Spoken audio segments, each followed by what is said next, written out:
Boa noite, pessoal. Na aula anterior, nós estudamos as teorias libertárias da educação, que são as teorias anarquistas. Na aula de hoje, nós estudaremos a pedagogia libertadora, cujo principal representante foi Paulo Freire. Passo a leitura do texto. A pedagogia libertadora tem em Paulo Freire seu autor mais conhecido e está fortemente ligada aos movimentos de cultura popular, e por isso mesmo a marca de sua atuação é a educação não formal, ou seja, fora da escola.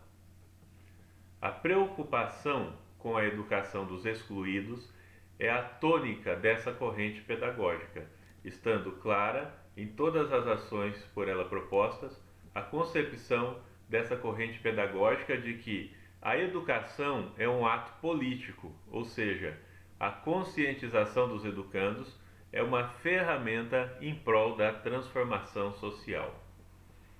O objetivo último da educação é sempre desenvolver a autonomia e permitir que os sujeitos possam intervir na realidade, modificando-a.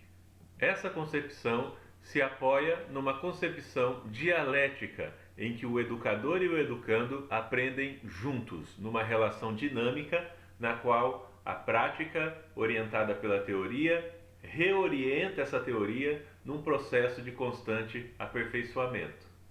Releio.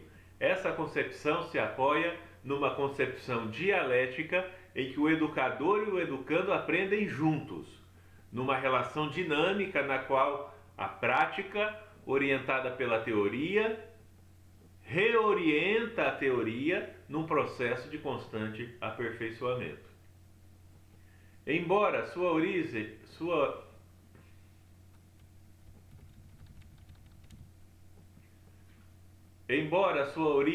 seja a educação não escolar, vários preceitos da pedagogia libertadora influenciaram e influenciam o sistema educacional no Brasil, e por isso analisaremos os mesmos elementos apontados nas demais concepções: o papel da escola, os conteúdos, a relação professor-aluno, a avaliação, papel do pedagogo.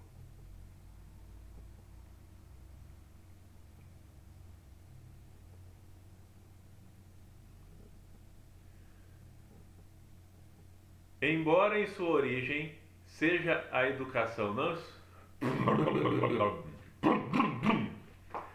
Embora sua origem seja a educação não escolar, vários preceitos da pedagogia libertadora influenciaram e influenciam ainda hoje o sistema educacional no Brasil. E é isso o que vamos analisar agora.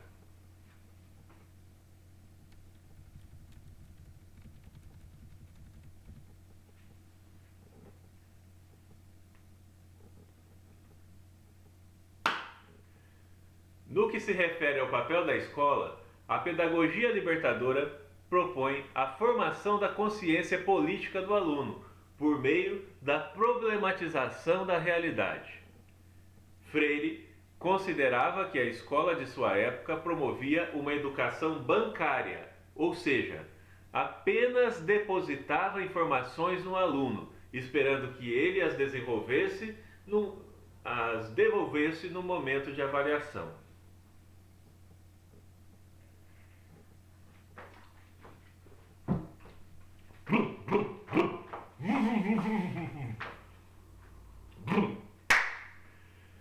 No que se refere ao papel da escola, a pedagogia libertadora propõe a formação da consciência política do aluno, por meio da problematização da realidade. Freire considerava que a escola de sua época promovia uma educação bancária, ou seja, apenas depositava informações no aluno, esperando que ele as devolvesse no momento de avaliação. Por isso, a relação com um banco no qual o correntista deposita seu dinheiro e espera encontrá-lo do mesmo modo ao fim de um período. Para Freire, a educação bancária não contribui para a conscientização dos dominados, das classes populares, pois eles impõem os saberes da classe dominante que em nada contribuiriam para a conscientização. desvalorizando os valores da cultura popular. Então veja que Paulo Freire também é uma teoria crítica da educação, semelhante com a de Pierre Bourdieu, porque Bourdieu também acredita que a escola serve apenas para depositar os valores da classe dominante e moldar a mente das classes dominadas. Mas a diferença que a gente vai ter entre Paulo Freire e Pierre Bourdieu é que Bourdieu é pessimista em relação a esse papel da escola. Bourdieu acha que a escola não é incapaz de fazer algo diferente. E enquanto Paulo Freire propõe então uma pedagogia da ação, como se na visão dele é possível romper com essa relação de dominação das classes populares dentro da escola. Por isso então é uma pedagogia libertadora da consciência dos oprimidos.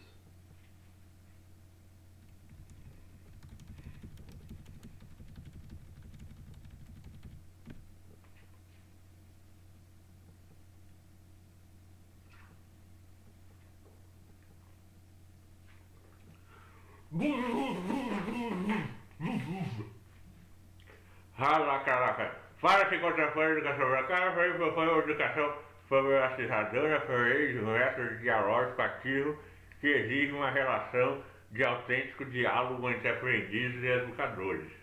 A forma de trabalho sugerida pelo autor é o grupo de discussão, ao qual cabe o papel de gerir a aprendizagem. E é esse grupo que definirá os conceitos e a dinâmica das atividades a serem realizadas. Ao defender o diálogo comum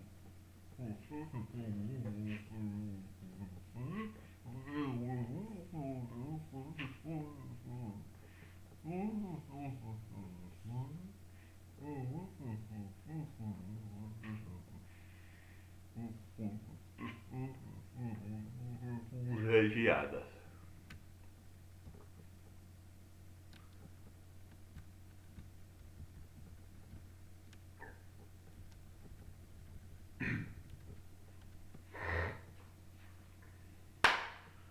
Para se contrapor à educação bancária, Freire propõe a educação problematizadora, por meio do método dialógico ativo, que exige uma relação de autêntico diálogo entre aprendizes e educadores. Autêntico diálogo.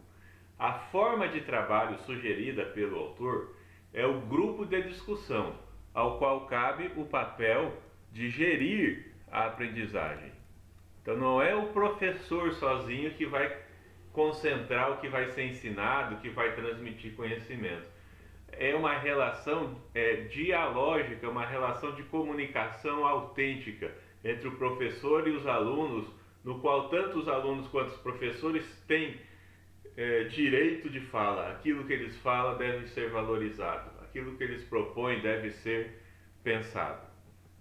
É esse grupo que definirá os conteúdos e a dinâmica das atividades a serem realizadas.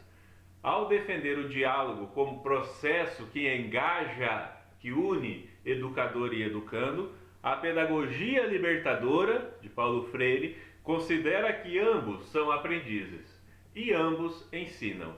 Então a verdade não está só no professor, a verdade está também no aluno. O aluno tem um lugar de fala, um conhecimento, uma experiência de vida que precisa ser autenticamente valorizada. E o professor, inclusive, pode aprender com ele. Tá? Ambos ensinam e ambos aprendem. Todas as atividades teriam por objetivo desenvolver a conscientização. E para isso, as atividades grupais, tais como discussões e debates, seriam privilegiadas. Por visar a conscientização, a relação professor-aluno assume características bem específicas. Ela deve ser horizontal e não vertical, o professor lá em cima e o aluno lá embaixo. Não, horizontal, sem hierarquia nem diferenciação, de modo que educador e educandos se posicionem ambos como sujeitos envolvidos no ato de conhecimento. O aluno também é responsável, portanto, pelo conhecimento, e ele está numa relação horizontal com o professor. O professor é o coordenador de debates, que estabelece uma relação horizontal, adaptando-se às características e necessidades do grupo.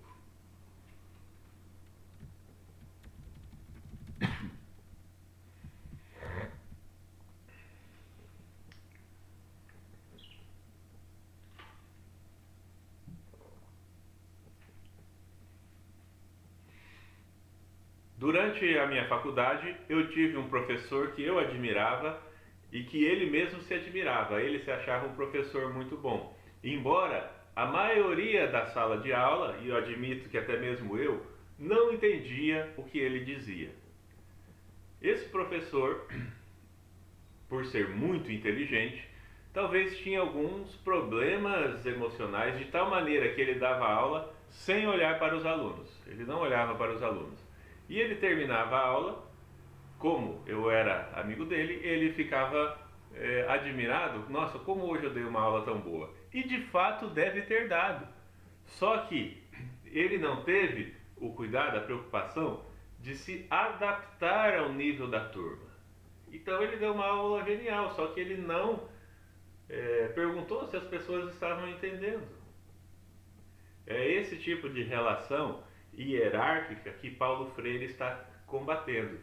Então a relação deve ser horizontal. O professor deve se colocar ao mesmo nível intelectual da turma, para daí de mãos dadas todos tentarem se elevar.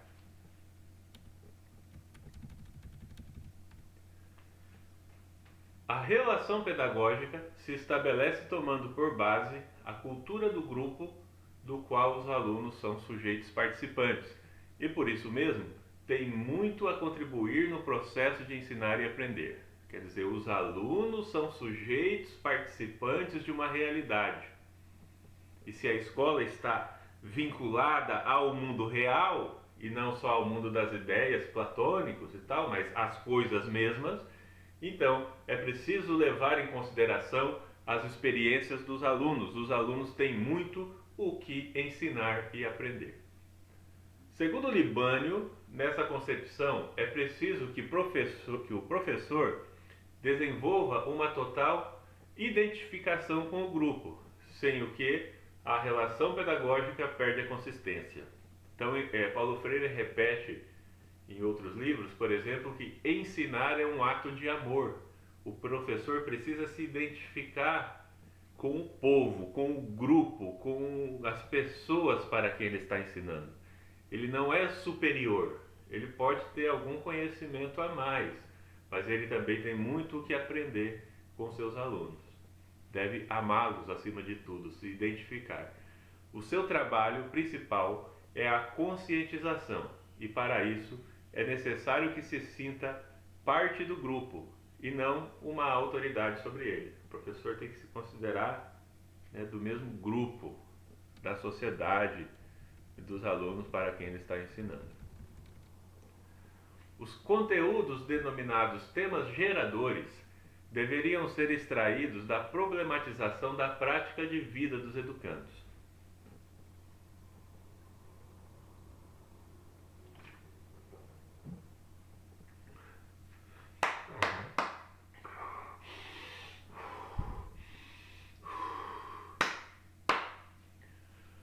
Os conteúdos, denominados temas geradores, deveriam ser extraídos da problematização da prática de vida dos educandos.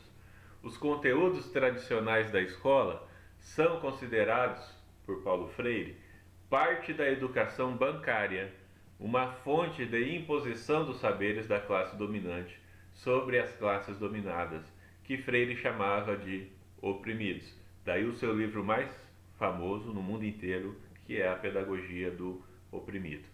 Para esse autor, o mais importante não era uma listagem pré-estabelecida dos conteúdos, o currículo, o programa, e sim que eles brotassem da vivência do grupo e contribuíssem significativamente para uma nova compreensão da realidade vivenciada, uma compreensão menos ingênua e mais consciente e crítica. Então, aquele hábito que a gente valoriza bastante hoje, você planejar a aula, planejar o ano letivo, sem conhecer a turma, sem conhecer os seus alunos. Você vai com tudo pronto. Olha, eu vou ensinar isso. Tá? Eu considero esse autor mais relevante.